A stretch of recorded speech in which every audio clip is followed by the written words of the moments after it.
20 साल 30 साल पहले, जिसमें अगर कहीं रोड कारपेटिंग की जानी है तो उसमें समझ लें कि मुख्तलिफ लेयर्स और कॉम्पैक्शन के पैटर्न इस्तेमाल होते थे। बोल्डर्स किस्म का पत्थर जिसको रोड़ी कहा जाता है वो उसकी लेयर्स होती थी, फिर उसके बाद जो है एसफॉल्ट की 2-3 लेयर्स होती थी। आज कारपेटिंग किस तरह होती है कि एक जनरल बस एक सिंगल लेयर कारपेटिंग की है, उसके बाद कहते हैं जी रोड जो है वो कारपेट हो गया। जब हम इस रोड इंफ्रास्ट्रक्चर को सीवरेज के साथ कनेक्ट करते हैं तो हमें पता चलता है कि बेड इंजीनियरिंग बहुत ज्यादा है। एक रोड पे अगर इन्वेस्टमेंट की जा रही है अच्छी तो 10 ईयर की लाइफ है। 1996 में हमने दोनों को जो है वो अपना तमाम सेवरेज उठाकर जो है वो स्टॉर्म वाटर ड्रेन के साथ इनलेट कर दिया। जो एक बड़ी कंस्ट्रक्शन कंपनी होती है जो प्रोजेक्ट लेती है वो फिर 3 को मजीद सबलेट कर रही है आगे। थर्ड पार्टी जो है उसका क्या इंटरेस्ट, भाई 1 साल होता नहीं रोड जो है वो वापस तबाही का शिकार हो जाता है। बदकिस्मती शहर की यह है कि शहर के तकरीबन 7 मास्टर प्लान बनाए गए, उसमें से कोई एक भी नोटिफाइड नहीं हुआ और ग्राउंड इंप्लीमेंटेशन तो उसकी बहुत दूर की बात है। शहर का सेवरेज जो है वो अपनी कैपेसिटी खो चुका है।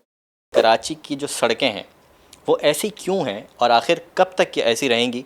क्या 3 दिहाइयों 4 दिहाइयों पहले भी ऐसी ही बनती थी सड़कें? आपने बात की कि क्या फ़र्क आया पिछली दहाइयों में और अब में रोड इंफ्रास्ट्रक्चर इतनी जल्दी क्यों ख़राब हो जाता है, तो उसकी 2 से 3 बुनियादी वजूहात जो हमें नज़र आती हैं। अगर आज से 20 साल 30 साल पहले इसी रोड की कारपेटिंग की बात की जाए तो हमें बहुत ही प्रॉपर किस्म का जो है वो एक निज़ाम नज़र आता था, जिसमें अगर कहीं रोड कारपेटिंग की जानी है तो उसमें समझ लें कि मुख्तलिफ लेयर्स और कॉम्पैक्शन के पैटर्न इस्तेमाल होते थे। जैसे कि वो एक जो कह लें बोल्डर्स किस्म का पत्थर जिसको रोड़ी कहा जाता है वो उसकी लेयर्स होती थी, फिर उसके बाद जो है एसफॉल्ट की 2-3 लेयर्स होती थी। आज कारपेटिंग किस तरह होती है कि एक जनरल बस एक सिंगल लेयर कारपेटिंग की है, उसके बाद कहते हैं जी रोड जो है वो कारपेट हो गया। तो जाहिर सी बात है जब अब वो कॉम्पैक्शन नहीं हो रही उसमें, उसको जो एक टाइम फ्रेम दिया जाता है कि जब उस पर जो है वाटर स्प्रिंकल किया जाता है तो उसके बाद उसकी कॉम्पैक्शन का टाइम दिया जाता है, फिर जो है वो बुलडोजर के जरिए कॉम्पैक्शन की जाती थी मुख्तलिफ तरीके से, यानी कि एक प्रोसेस था पूरा। अब हमें वो प्रोसेस कहीं नजर नहीं आता। अब तो कारपेटिंग ऐसा है सुबह से लेकर शाम में वो कारपेटिंग पूरी कर लेते हैं, वो जो एस्फॉल्ट नजर आना शुरू आता है ब्लैक कि हाँ जी ठीक है सही है, और उसके बाद में वो जो है वो पहली मानसून या उससे पहले ही जो है वो फिर जो है वो खराब होना शुरू हो जाता है। अच्छा, इसमें जो है वो बेड इंजीनियरिंग बहुत ज्यादा है। जब हम इस रोड इंफ्रास्ट्रक्चर को सीवरेज के साथ कनेक्ट करते हैं तो हमें पता चलता है कि बेड इंजीनियरिंग बहुत ज्यादा है। पहले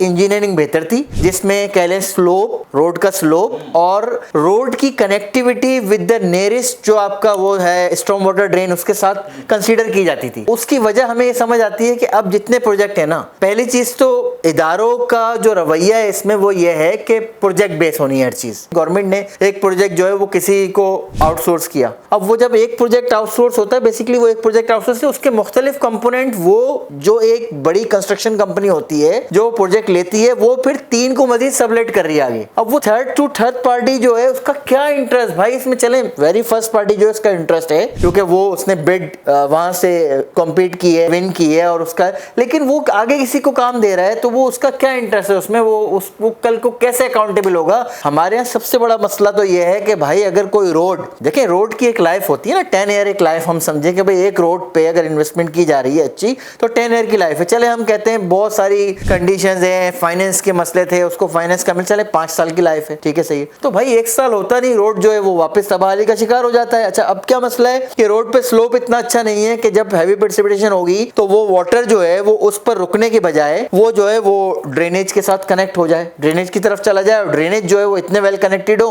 कि वो वाटर को कैरी करें, और अगर आप जो है उसको सी की तरफ ले जाना चाहते हैं तो दैट्स फाइन। लेकिन हम क्या देख रहे हैं कि जहां पे लो लाइंग एरियाज है वहां पे अर्बन फ्लडिंग वाले सिनेरियो बन जाते हैं, रोड्स पे पानी जो है वो बहुत टाइम तक खड़ा रहता है। फिर हमने क्या किया कि हमने ये किया कि आपका एक निजाम ये था जो कि स्टॉर्म वाटर ड्रेन का निजाम था, दूसरा आपका सेवरेज का था। 1996 में हमने दोनों को जो है वो अपना तमाम सेवरेज उठाकर जो है वो स्टॉर्म वाटर ड्रेन के साथ इनलेट कर दिया। अब शहर की आबादी जो है वक्त के साथ साथ बढ़ी है, पूरे पाकिस्तान से लोग जो है वो यहाँ पर आते हैं क्योंकि ये इकोनॉमिक हब है। अच्छा, फिर इसके अलावा क्लाइमेट माइग्रेंट्स की एक बहुत बड़ी तादाद, फ्लड 2010 के बाद लोग यहाँ आए जो यहीं रहे, फिर 2020 के फ्लड के बाद लोग आए जो यहीं रहे। इसके साथ साथ हम ये देखते हैं जो आपका इंडस डेल्टा के इर्द गिर्द जो कुछ हुआ और वहां पे एग्रीकल्चरल एक्टिविटीज जो थी वो श्रिंक हुई, फिर लोग आ गए यहाँ पर। यानी एक बहुत बड़ी तादाद है लोगों की जो कराची की तरफ आई है, मोस्ट वेलकम, बिल्कुल ठीक है, लेकिन आप उनको पहले तो सेंसस में एक्नॉलेज करें कि भाई लोग यहाँ मौजूद हैं, ठीक है ना, ताकि उसके हिसाब से उनको जो है वो रिसोर्सेज और फंडिंग जो है जो भी बजटिंग हो रही है वो उसमें शामिल हो सके, ठीक है। फिर दूसरी चीज ये कि वो चूंकि रोड इंफ्रास्ट्रक्चर इस्तेमाल हो रहा है, रोड इंफ्रास्ट्रक्चर से लेकर हर तरह के इंफ्रास्ट्रक्चर पे एक बर्डन है, तो उसको जो है वो कम से कम एड्रेस किया जा सके।